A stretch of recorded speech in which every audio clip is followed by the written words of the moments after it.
bagaimana kita bisa reality check terhadap emosi dan perasaan kita? Emosi dan logika itu tidak bisa bekerja pada waktu yang bersamaan, walaupun emosi tersebut adalah bagian dari rasio kan. Tetapi emosi dan logika itu tidak bisa bekerja pada waktu yang bersamaan karena contohnya ketika orang dia marah, itu dia seringkali orang tuh hilang akal. Mereka tidak bisa menggunakan logikanya pada saat dia marah karena dia dikuasai oleh emosinya ini. Lalu apa yang harus dilakukan agar kita bisa memanfaatkan emosi dan perasaan untuk sesuatu yang positif atau supaya kita bisa menjadi orang yang berhasil? Yang pertama, itu kita harus self-inquiry. Kita harus menyelidiki kondisi mood atau mental state kita.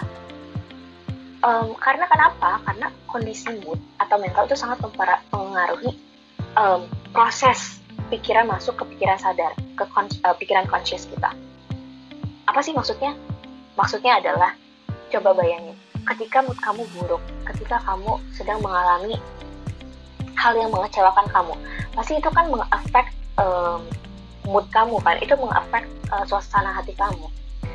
Nah, ketika suasana hati kamu itu lagi buruk, kamu akan bertindak tidak tepat saat merespon pikiran yang masuk itu. Bahkan ketika orang lain berbuat baik kepada kamu aja, orang lain niatnya baik kepada kamu aja, kalau misalkan kamu memang suasana hatinya lagi buruk, ya kamu akan tetap merespon kejadian itu dengan buruk gitu. Karena suasana hati kamu itu mempengaruhi tindakan yang akan kamu lakukan. Pada saat mood buruk juga, makna yang diberikan pada setiap kejadian itu cenderung jelek. Maka dari itu, bila kita mampu melakukan inquiry atau penyelidikan dulu sebelum kita menamai emosi yang masuk ke pikiran kita, emosi yang masuk ke dalam diri kita, dan kita sadar pada saat emosi negatif muncul, kita harus membatalkan emosi itu. Maksudnya membatalkan itu apa? Maksudnya kamu tidak menerima atau kamu tidak mengiyakan bahwa kamu sedang merasa marah, atau bukan merasa marah ya, mengiyakan bahwa kamu betul-betul sedang mengalami sesuatu yang unfortunate gitu loh. Padahal sebenarnya tidak. Maka dari itu, ketika kamu merasa marah atau takut, kamu terima dulu, kamu rasakan, kamu cicipi dulu, lalu carilah tempat yang tenang untuk melihat dan mengenali emosi tersebut. Jadi kamu mengobservasi dari luar emosi tersebut. Jadi kamu tidak cepat-cepat mengiyakan, oh iya benar nih aku lagi depresi, oh iya benar nih aku lagi marah. Diterima dulu aja. Tapi iya atau enggaknya,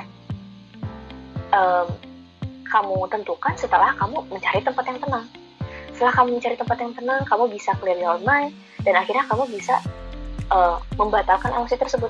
Oh, aku ternyata tadi merasakan seperti ini karena aku lagi ngerasa kayak gini. Aku berpikir bahwa temanku ini kayak gini karena aku lagi merasa kayak gini gitu. Nah, jadi sangat penting untuk melakukan self-inquiry sebelum menamai perasaan atau emosi. Lalu yang kedua itu adalah menyelidiki emosi dan perasaan. Dengan hati-hati kita harus merasakan dan mengenali perasaan tersebut sebelum memberikan nama kepada emosi tersebut. Karena kalau salah, kita akan keliru dalam memenuhi tuntutan atau kebutuhan yang diminta emosi tersebut. Sama kayak kita mengerjakan soal matematika nih misalnya. Kalau kita nggak ngerti apa nih yang sebenarnya kita harus cari X atau Y. Apa nih sebenarnya yang diminta sama soal ini? Ya kalau misalkan kita nggak memahami instruksinya, tidak memahami apa nih permintaan yang diberikan, pasti kita akan tidak akan keliru gitu dalam memenuhi permintaan tersebut. Kita tidak akan bisa memenuhi kebutuhan jiwa kita. Yang ketiga itu menyelidiki sebab. Apa sebabnya sih kita merasakan emosi ini? Lalu kita menanyakan, apa kita betul-betul merasakan emosi ini? Apakah persepsi kita terhadap situasi yang kita alami itu udah betul-betul objektif? Atau dipengaruhi oleh suasana hati kita atau perasaan kita? Kita harus menyelidiki sebab tersebut. Lalu, setelah kita menyelidiki sebabnya, kita mengidentifikasi kebutuhan. Kebutuhan apa? Ya apa yang dibutuhkan supaya kita bisa mengatasi emosi ini. Supaya kita bisa berteman lagi dengan emosi ini. Gitu.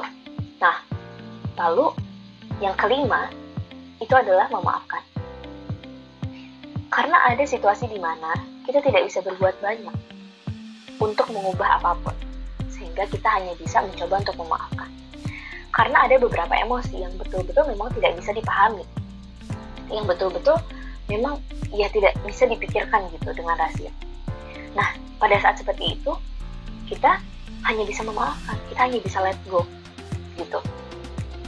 Dengan memaafkan, kita tidak akan memberi harm kepada diri sendiri maupun orang lain. Kita tidak akan berlarut-larut pada emosi tersebut, dalam emosi tersebut. Kita akan melepaskan beban emosi yang kita rasakan, sehingga dia tidak akan terbawa sampai ke masa depan. Ada satu quote bagus yang berbunyi, "The weak can never forgive.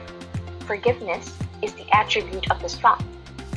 Jadi orang yang lemah itu tidak akan bisa memaafkan. Karena memaafkan itu tidak mudah loh. Memaafkan dan letting go itu sangat tidak mudah. It takes a lot to be able to forgive someone.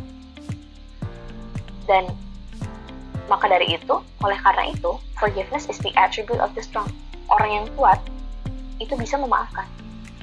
Ciri-ciri orang yang kuat itu adalah dia bisa memaafkan. Lalu, apa hubungannya self-awareness dengan emotion yang tadi kita pelajari?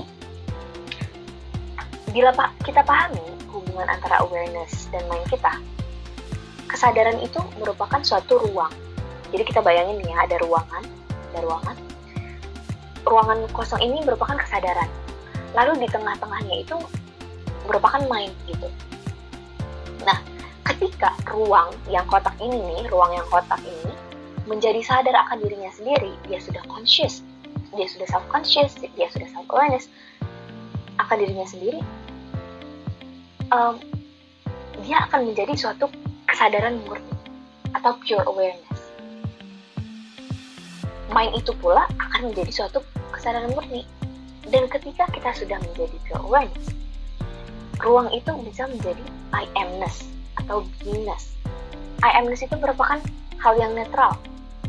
Dia ruang kosong.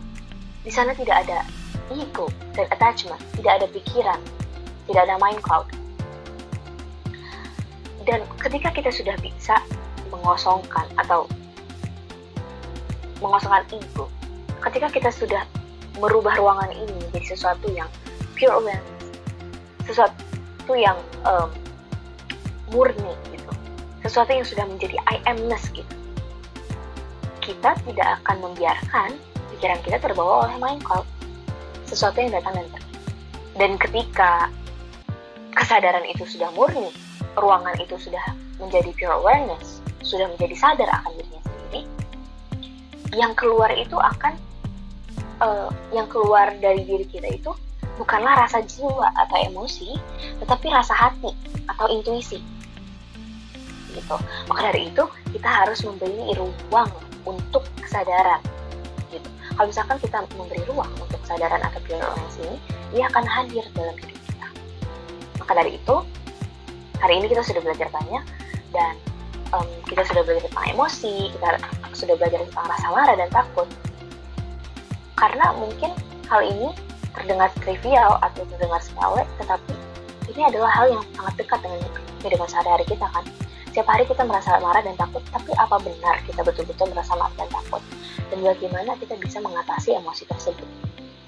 Tuh. Jadi,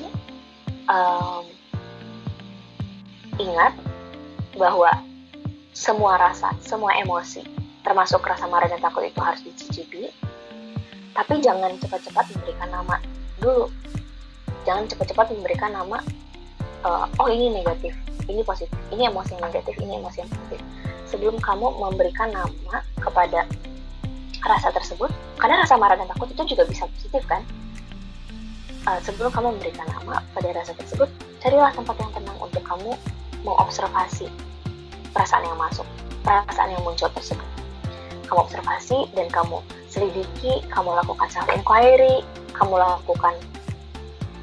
tanyakan kepada dirimu sendiri tentang apa sebab munculnya emosi ini. Lalu kamu cari cara bagaimana supaya kamu bisa memenuhi kebutuhan jiwamu.